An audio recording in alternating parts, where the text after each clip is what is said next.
Today has been just amazing. Is everyone still having fun? This is Thursday. You know it's almost over, right? I mean, this is almost over. It is. I mean, this is Thursday. We've got one more day. And then after that, you guys got to go home. He's giving you the bitter truth. The bitter truth. Hey, but we've packed in a whole lot of excitement before then. Exactly. Like what's getting ready to happen on this stage right now. Are you ready? Do you want to do the honors? I'm ready. You guys have to give her a warm applause. Stand up. She's worthy of it. She's been turning out the cruise. She really has. Everywhere she goes. Exactly. Ready? I'm ready. All right, she's Grammy nominated, not just nominated, she's won awards. She's got a doctorate from Berkeley. I mean, and that's just scratching the surface. She's done so much, and she's got so much farther to go, and we love her so much. She is a treasure and a joy. Absolutely. Ladies and gentlemen, we all love her. Please welcome Patti Austin. Woo-hoo-hoo! Oh my gosh. Hi. Wow. Look at this. Oh my God. She's always gorgeous. Hi, how you doing? If we were not all freaked out, I'd tell everybody to move forward but I don't need you catching anything and blaming it on me. Okay. Okay. How are you doing? I'm doing great. I wasn't doing great yesterday, of course, because that was the show day. What was wrong? I have never been seasick in my life. I grew up in a place called Bayshore, Long Island, which is a seashore town. When I grew up there in the 50s, it was fishing, crab digging. What else did they have there? Potato farms and a fishing agricultural community. Very small town. And it's where you catch the ferry to go to Fire Island. Now, Fire Island is now known as the great gay hangout in the summer. But in those days, it was an art colony.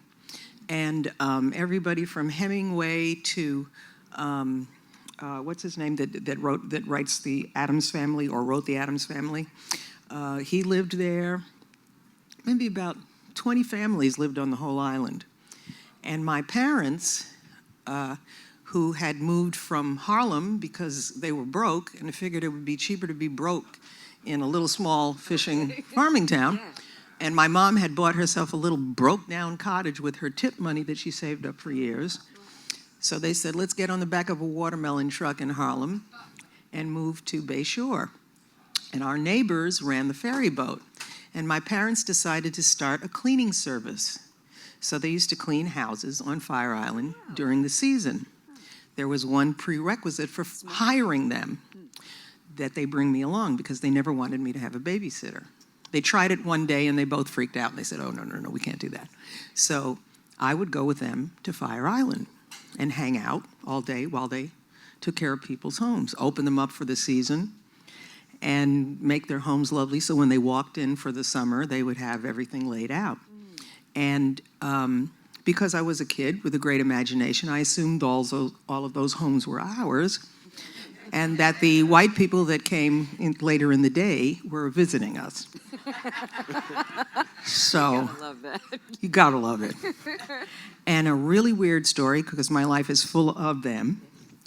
One of the kids that I used to play with, who was related to Hemingway, and I didn't realize this until years later, I used to go to their house, and Hemingway would put me on his shoulders and get rip-roaring drunk with his buddies, and they would dance around the house singing rum and Coca-Cola, rum and Coca-Cola, rum and Coca-Cola. Oh my God. So I danced on Hemingway's shoulders. I didn't know who that was at the time. Roll the tape far, far ahead. I got to do my first video. I think it was for Warner. Was it for Warner's or Quest? I think it was for Warner's. And the director comes up to me in the makeup room the day of the shoot. He says, tell me something about your background. So I tell him about Bayshore, and he says, Bayshore? I said, yeah, and my parents cleaned people's houses on Fire. He said, Fire Island? I said, yeah. He said, were you the little brown bunny we used to play with on the beach? Brown bunny, okay. Yeah, he called me a brown bunny. Brown bunny. I said, I was the brown bunny. He said, I cannot believe this, and we're going to work together today. And he directed my first video. You know what? Your whole life is a book It's I want to read. It's wacky. And everybody wants me to write a book, and including Quincy, and I told him, you do not want me to write a book because your dirt will be in that. Whatever that was you thought you wrote about yourself will be dismantled if I write a book. Because I know Quincy from a child. So I have a whole other perspective. You know, a child's eyes are always different than when you grow up. So I have a lot of perspective on a lot of very, very famous But it would people. serve him right, because he came out with a book and threw everybody else under the bus. Well, here's what I want to know. I want to know when you found out you could sing. When did that all happen for you? Well, everybody else found out I could sing when I was 4, but I knew before that. My parents said that I tortured them when I was little because I loved music, but I didn't have a choice because my father was a musician. He played trombone. He practiced his instrument every day. And he would sit me next to him from before the time I could stand. You know, he'd have the crib next to me. And also, when my parents didn't work in the summertime, they worked split shifts, so one of them could always be at home with me. Beautiful. And my dad worked nights. So I got to spend my days with my dad, which in the 50s, little girls did not get to do, black or white, because dad was out working. But I stayed with my dad, and he loved all kinds of music, and he played music all day long. So it was nothing to wake up in the morning to Stravinsky's Firebird, and then you'd hear some Patsy Cline, and then you'd hear some Duke Ellington, and then you'd hear some Nat King Cole. And then he listened to everything. Wow. Classical, jazz, country. He grew up in Bluefield, West Virginia as a little boy and then moved to Pittsburgh.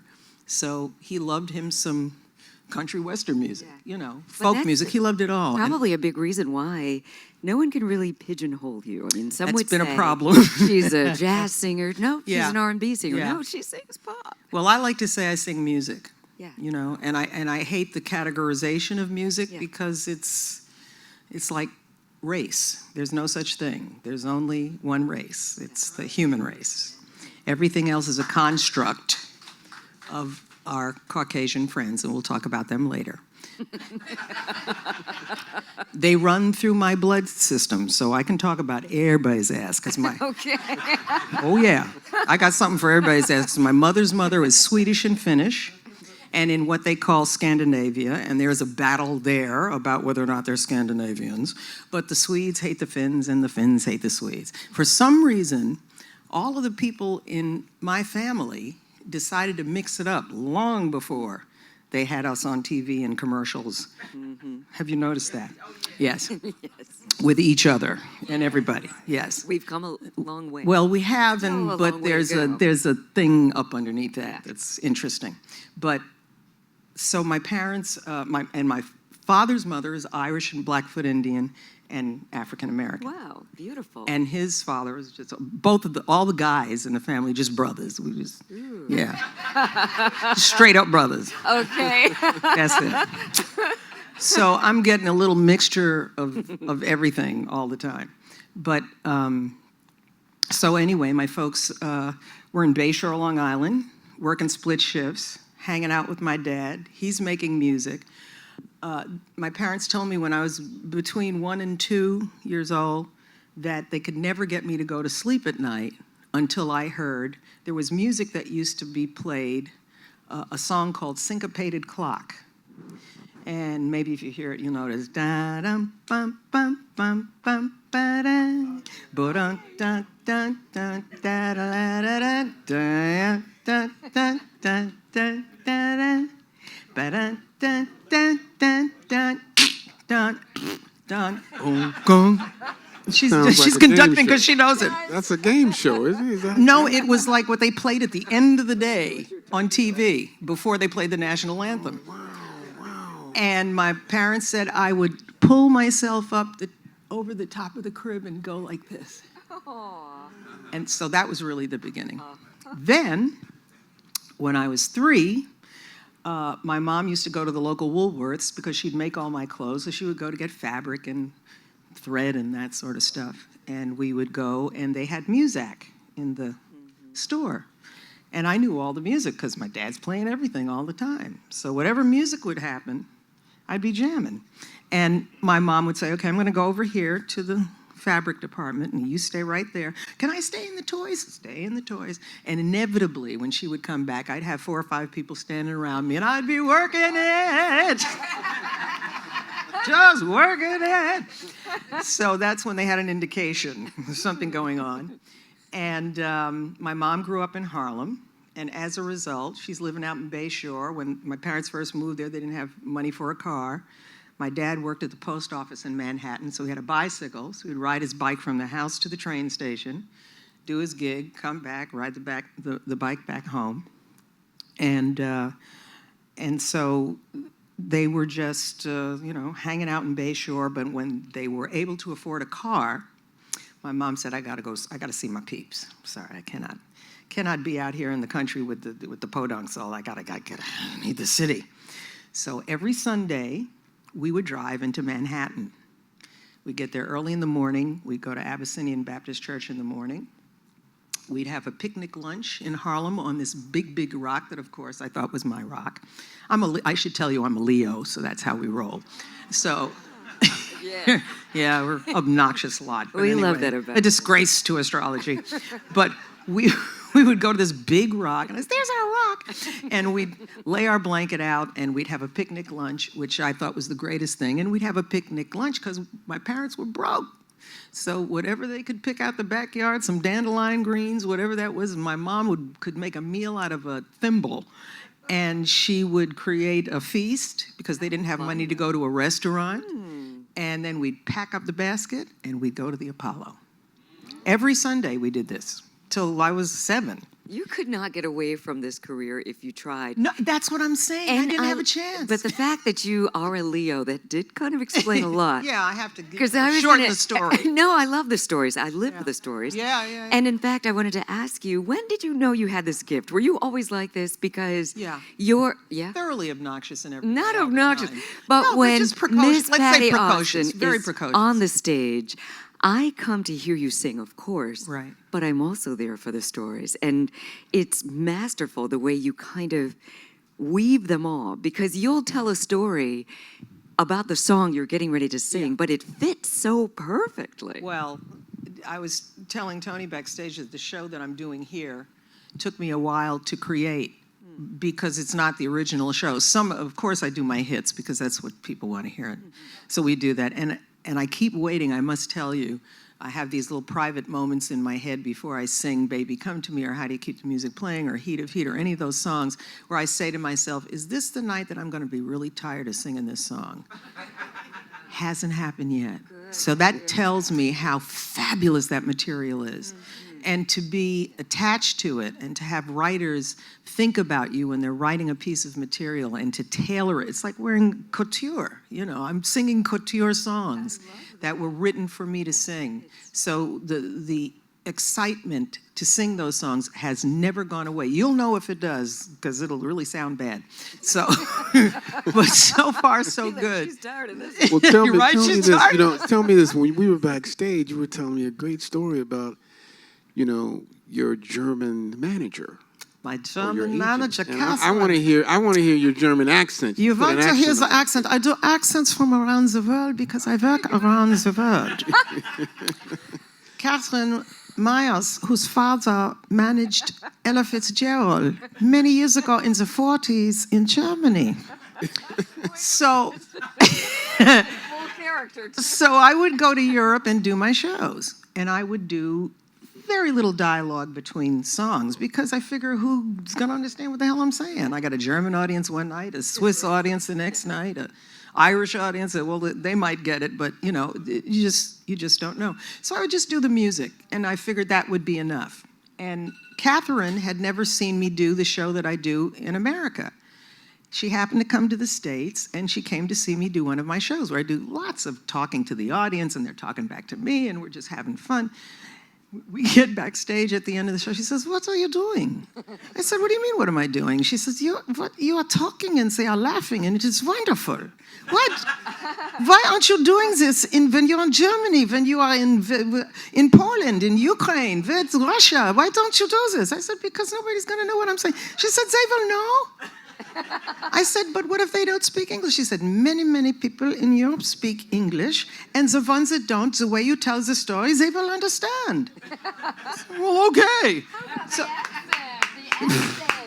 I said, but why do you want to put me in a position? Because a lot of what I say is humorous, purposefully. You know, I plan things that I'm going to say. I always relate them to things that are true about me, because then I don't have to try to remember anything. Just tell you the story.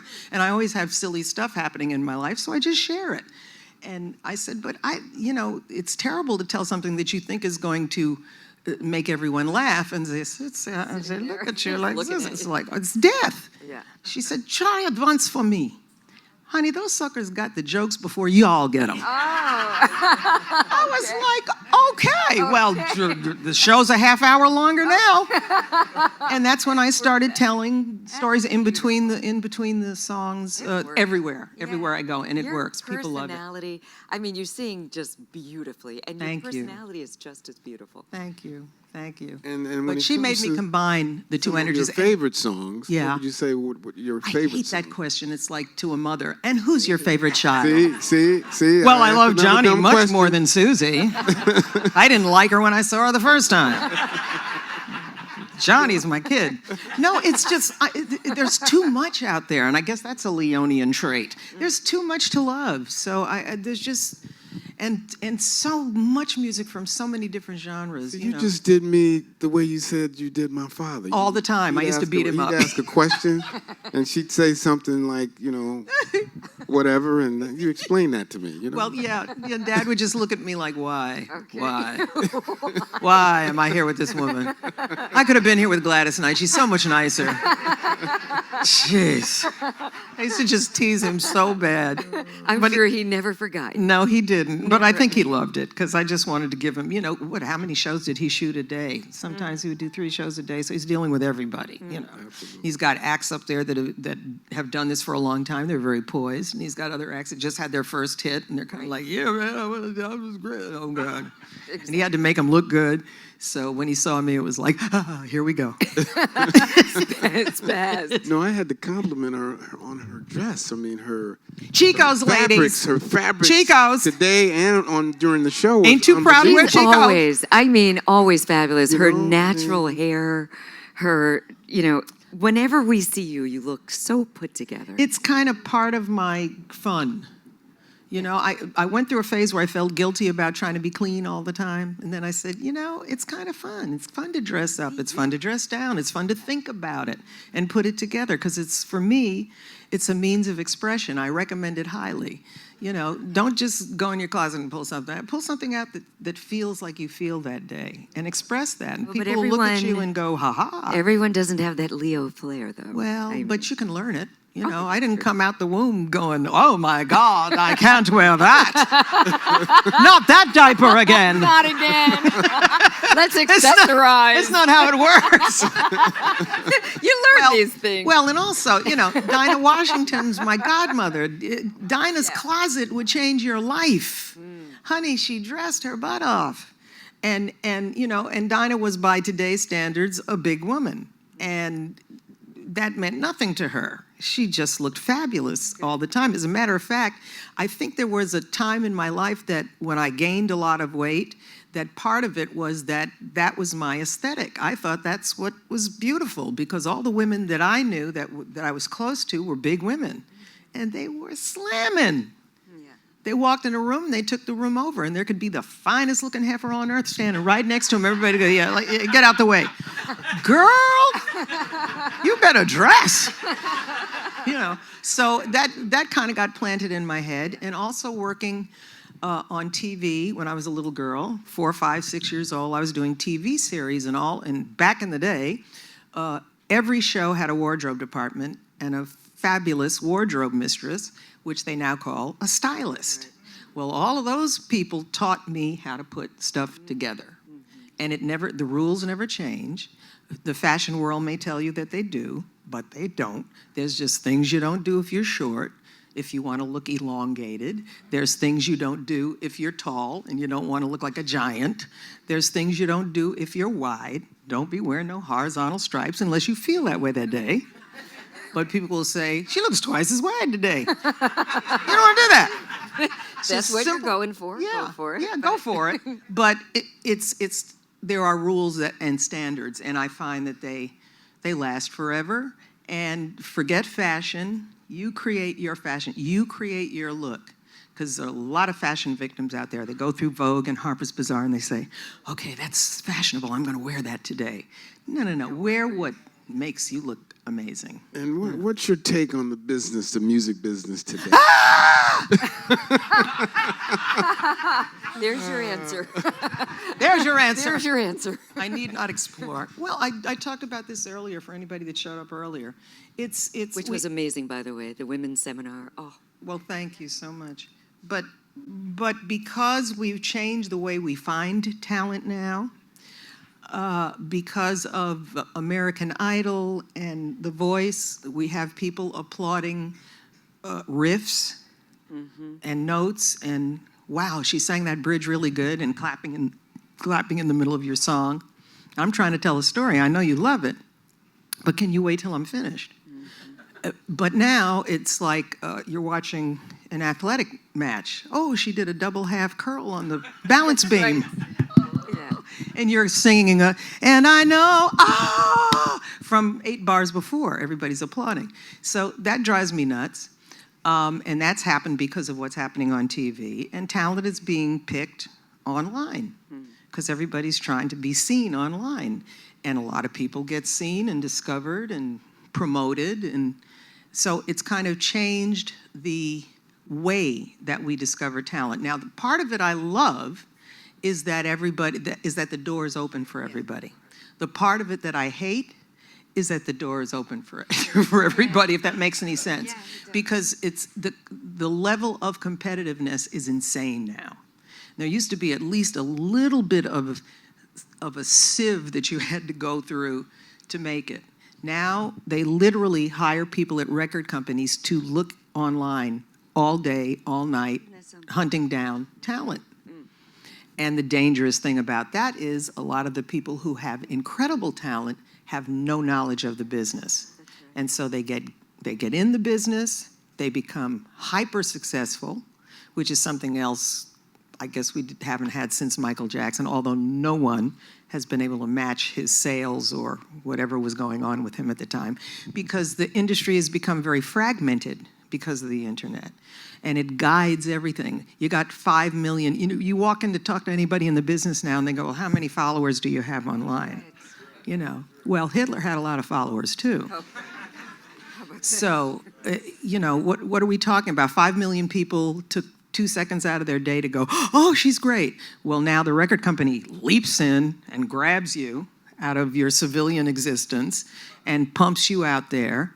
And, you get pumped enough, your head goes with it, and you start walking around saying, do you know who I am? Yeah. No. Well, you should, because I got 5 million followers. Well, I'm not one of them. How about that? So now I'm one of the 6 million, so I'm the other million. So what, so it just changes the dynamic. It changes the way people function in the industry. And, it's good and it's bad. But if you've already been here and gone and paid your dues, it's kind of hard to watch, I must admit. And you answered this At least part, for me. but I just want to bring it up. Just the difference between people who, did it the old way, the Yeah. original way. Yeah. And you come up and you shed and you practice every day. Yeah. Just like you were saying, your dad was always playing music. Now you don't have to. You don't even have to really be able to sing. You can record Well, it it's in not your about home. it's not about that anymore. Now it's about who you're stooping, as we say at Temple. Who you're screwing. Who's your boyfriend? Did he beat you up yesterday? Can I see your tits? This is where we are now. Thank you, Madonna. No, she had a lot to do with changing the dynamic of how female artists were perceived, because she decided to sell sex, because she is not a great singer. I'll give her a good writer. she had a deal that whatever song got written for her, whether she participated in the process of writing it or not, her name went on as a writer. That's how because that's how you could make money at that time, was as you'd make more money having a song that you published than you did getting on stage. So, her name on the song didn't necessarily mean she had anything to do with it. But still, I'll give her all that. I will say she's the hardest working woman in show business, and she knows how to reinvent herself better than anybody on this planet. But she made that her purpose, and she made that what made her successful. And once that works for anybody, everybody else that follows, that's not going to be an innovator, follows what that is. And so we've had, rafts and rafts of female vocalists that want to reveal their vaginas to the world. I don't know where that was going to go, but man. here we are. Well, I was trying to... This is all access. It's all access. This might be our last one, but we had a good run, Tony. We had a good run. We had a good run, and then she went awry. But got to, everything that you just said, and you're right. She definitely changed the whole thing from really having talent. Back in the day, not only did you have to sing, but you had to dance. It doesn't hurt if you can act. Yeah. You had to do it all. Yeah. And entertainment it's going to sound weird, has gone out of the entertainment business. The entertainment business, if you're performing on stage now and you're a really big act, as they say, one of the big 15, most of what you're doing involves lighting and pyrotechnics and 6 dancers and a huge band and sound effects and a mic that makes a special sound when you go, and all of that stuff, and tuning your voice when you sing out of tune, and all of that stuff is going on. And I love Adele. Let's jump to Adele. Wow. Love her voice. Her writing is genius. Her lyrics are poetry, but her pitch sucks. And she does not know how to sing. Hence, every couple of years, she's got to go get more surgery on her throat because she's singing wrong. If you know how to sing, you know what you're listening to, she's doing damage to her throat. So when she canceled this last concert in Vegas, I kind of chuckled to myself. She said, we got and COVID, and we couldn't put the show together in time, and it was just horrible, and I'm so sorry, and I know you bought tickets, and you can't come, and it's just, and I'm thinking, if this had happened 30 years ago to let's say that happened to Aretha. Oh. They had COVID, and her production squad got sick, and they couldn't make it. And this thing would say, set the mic up. Where's the piano player? Let's hit it. That's right. Yeah.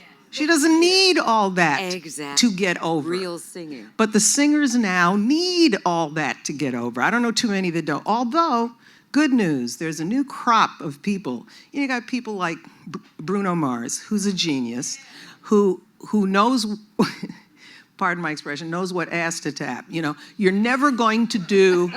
Well, you just can't do anything original anymore. There's only so many notes in the scale. So you're going to be copying somebody. But he said, I know where the joint is. The joint is with my brothers that made all that old school music. Right. That's where the groove is. So I know how to take that groove right now and bring a whole other generation to it and do it right. That's right. So that I respect. Yeah. That I think is genius. But he's like him, and when we had Prince, Prince knew that he needed to look at Sly, and Sly knew he needed to look at James Brown, and I know I needed to look at Ella and Aretha, and so you knew who to draw from, and you were drawing from this rich history. These are the masters. Yeah. So, boy, Patti Austin is from the hood, really, ain't she? Well, Quincy always supposed to be very ghetto. She can go to Harlem. She can go to Chicago. Yeah, and fit right in. Detroit. Anywhere. I love bringing ghetto to very highfalutin situations. That's my favorite thing to do. This is the Soul Train Cruise, Hemingway in one moment. I love doing that because I have sung for every president until Trump, thank God. She's like, I'm not doing If it. I got close enough to his ass, he wouldn't be alive anymore. But anyway. Oh, man. We're getting What a political. We're getting nutball. political in here. Oh, yeah, political again. I'm sorry. I just cannot help it. But I love being in those situations and just being all ignorant and everything. And people in their sphincters tighten and they're like, oh, my God. We're at the White House. Did she really say that? You know? I would love to see a situation, and I'm asking a question if you've ever been in a situation where, Probably. this is Patti. I mean, whenever I've seen you perform, and it's been a lot, you're just yourself all the time. It's whatever it is, if it's political, if it's about the music industry, if it's about women, whatever, about men, you say it, you speak your mind. But have you ever been hired to perform for someone, and they just wanted to just clip your wings and say, okay, we just want you to sing. Every day. Don't talk. Every day. Every day. How'd that go down? I do what I want to do and I get fired. And I go home and I sleep really good. Yeah. No, I mean, you can't suppress who you are. Exactly. You can do it for a little while. I did it for a little while. That's why I don't do it anymore. Yeah. You have to be who you are. And if people don't like it, they need to get the hell out of your way. I admire it. And you can roll up on me and say, I don't like it. And I can say, no worry. I might not like you either. But, this is the point at which we disagree. The other thing we've lost in our society is the ability to disagree and still be in love. Yes. You can do that. So It's no big deal. You don't have to agree with everything I want to do and think and believe. We just need to be able to get along. Because to me, that's what the design is. If you look at nature, it's about getting along. Yeah. Or eating something smaller than you for lunch. Right, it's one of the I'm either going to get along with you, or I'm going to eat you for dinner. lunch. Yeah, you're my dinner. After all these years, are you still writing? Are you still, coming Yeah, up with songs? a few years ago, I wrote a show with my manager, who's tremendously creative, and really the reason that I stand, because every now and then when I go, I don't want to do this anymore, I'm tired, or he goes, snap out of it. And he'll throw an idea at me, and I'll just go, oh, it's a great idea. Okay, I'll see if I can build that out. But we wrote a show called Oh Freedom, and we performed the show first with the San Francisco Symphony. Actually, my manager has a way of doing this. Somebody will call him to hire me for a gig, and we want Patti to do a gig. And I'll go, yes. So a symphony gig comes in, San Francisco Symphony, we want Patti to do a show. And he says, okay, great. And he hangs up the phone. He calls me, he says, we need to do a show about the Black experience told through the music about freedom. What is it, 2 o'clock now? Call me back about 6. I want that on my desk. Oh. I'm like, Oh. Barry, come on. No, you can do this. And he knows that's going to, set me off.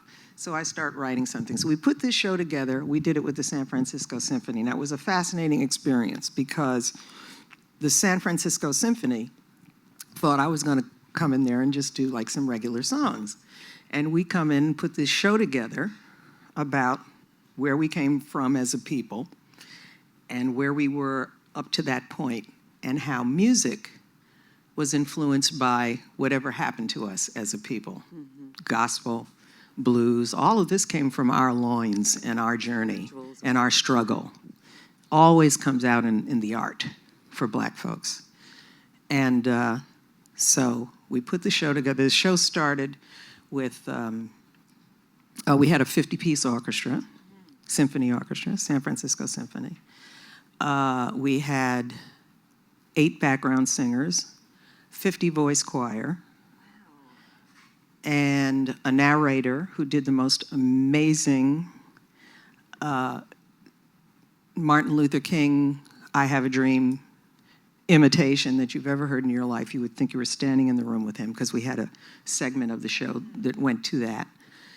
And the show started with percussion and everyone dressed in white moving across the stage with this marvelous person in a very deep voice. It was Africa. That's how the show started, and the orchestra is playing this beautiful orchestrated overture, which, by the way, they were very reluctant and angry about playing because a black man had composed it, and they were very stuffy musicians, all white, San Francisco. This is like the early 80s, and which we thought all that stuff had been straightened out, by the way. It was not, and still ain't. But they were just like playing like, ta ta ta ta ta ta ta ta ta ta, stiff as a brick.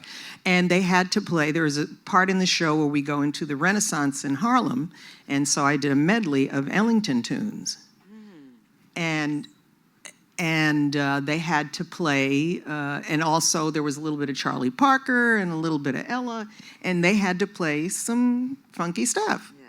And the funk was not there, and they were very pissed off that they had to play that stuff. So they were rehearsing, and I'm listening, and I'm looking at the attitudes, and I'm just, okay, I got about 3 more seconds where I'm going to go off on these morons. Yeah. And so finally, they were getting ready to take a break. I said, guys, I love you because you're musicians, and you will always have my heart. But you're not really musicians, because musicians can play anything with soul, with character, with feeling. Do you think you might be able to woodshed a little bit and figure this out? You might have to go home and listen to some Charlie Parker, so you can figure out how to play doo-doo-doo-doo-doo-doo. Instead of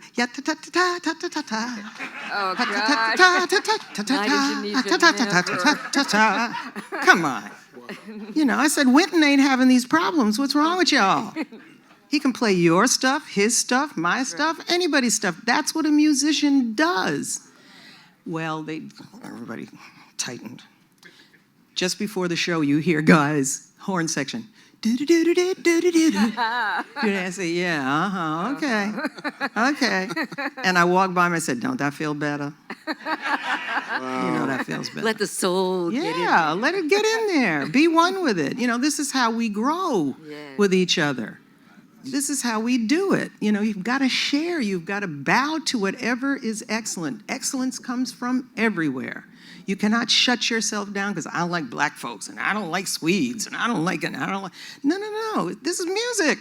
Yeah. Wow. And so I had to argue with them. Now, that was one problem with the symphony. The other was they were like scared about the audience. They had never had a black person sitting in an audience with any kind of numbers at the San Francisco Symphony. And so they were like, well, how do we get people to come to the show? And my manager said, let's go to all the churches. Let's go to Glide Memorial. Let's talk to everybody. Let's tell them the show's coming up next Sunday. Bring your booty to the show. We're going to rock it. That'll do it. Honey, they had more black folks up in that. Okay. They did not know what to do. The ushers and the usherettes were like, oh my God. They're trembling, here. trembling. And what was really funny was this went both ways, because a lot of the black folks in the audience had never been there. And so they're like trying to be very, reserved. And the show got very soulful. And one of the songs that we did that really messed everybody up was "Oh Freedom, oh Freedom, oh Freedom," with a 50-voice choir and an orchestra and a magnificent arrangement. And I sing it very straight ahead and get to the line, "Before I'll be a slave, I'll be buried in my grave and go home to my Lord and be free." Well, honey, the audience was sitting there like this. We got to that line, and black folks were like, yes! Okay. Yes! You can't just sit there for that one. And the white folks freaked. They were like, oh my God, they're going to have a riot. Right. Oh my God. But they're smiling, so it's listen, good. On that note, we got to get out of here. This we gotta is get out of here so wonderful. Congratulations she's gonna have on us on writing the that floor. amazing production. It sounds like something that we're we all trying to need resurrect to see. it, by the way, because we ended, like I said, in the 80s, but a whole lot of stuff has happened since then. We and would a whole lot of love music that. has changed. Yeah. When we did the show, there was no hip-hop. The hip-hop was You in the need Bronx to- and Brooklyn. And now, of course, it rules. It's the new form that rules the world, but not just musically, but culturally. Language, clothes, everything Yeah. comes from that place, like jazz did. Yeah. So we are influencers. We're going to So- be on the lookout for that. Yeah, We're so gonna we're be- working I on a hope new you're version, resurrected. a more hip, more. Have we had a good time with Patti? I mean, Mwah, mwah, mwah. there is never enough time with Unbelievable. Patti Austin. There's never enough time because I never shut the hell up. No, and we love that Unbelievable. about you. So one more time, put your hands together for the amazing. And come to the show tomorrow night. Come to the please. show tomorrow for Miss Patti Patti Austin Austin. on So All we can get Access. goofy together. Love you guys so much. Thank you.